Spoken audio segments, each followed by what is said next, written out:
മാലിന്യ സംസ്കരണം ജീവിതചര്യയാക്കുന്നതിലൂടെ മാത്രമേ പകർച്ചവ്യാധികളെ തടയാൻ കഴിയൂ എന്ന് മലപ്പുറം നഗരസഭാ ചെയർമാൻ മുജീബ് കാടേരി പറഞ്ഞു.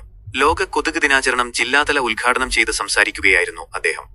Malappuram government institute of teacher education ഹാളിൽ നടന്ന പരിപാടിയിൽ ജില്ലാ medical officer doctor R Renuka അധ്യക്ഷയായിരുന്നു. ആരോഗ്യ കേരളം ജില്ലാ programme manager doctor T N Anoop മുഖ്യപ്രഭാഷണം നടത്തി. പ്രിൻസിപ്പാൾ രാജേഷ് മാടമ്പത്ത് പ്രതിജ്ഞ ചൊല്ലിക്കൊടുത്തു.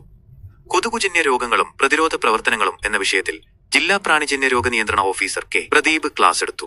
ജില്ലാ education media officer K P Sadiq Ali, deputy ജില്ലാ education media officer Vincent Cyril, അധ്യാപക പരിശീലകരായ കെ മുജീബ്, പി വാഹിദ, വിദ്യാർത്ഥി പ്രതിനിധി ടി സിനാൻ എന്നിവർ സംസാരിച്ചു.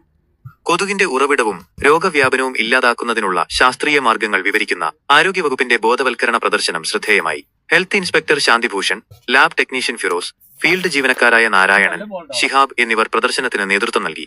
അധ്യാപക വിദ്യാർത്ഥികൾക്കായി പ്രശ്നോത്തരിയും പോസ്റ്റർ രചനാ മത്സരവും നടത്തി. ഈ വർഷത്തെ ദിനാചരണത്തോടനുബന്ധിച്ച് 15 ആരോഗ്യ ബ്ലോക്കുകളിലും ഗ്രാമപഞ്ചായത്തുകളിലെ എല്ലാ ആരോഗ്യ സ്ഥാപനങ്ങളിലും വിവിധ ബോധവൽക്കരണ പരിപാടികൾ സംഘടിപ്പിക്കുന്നുണ്ടെന്ന് ആരോഗ്യവകുപ്പ് അറിയിച്ചു.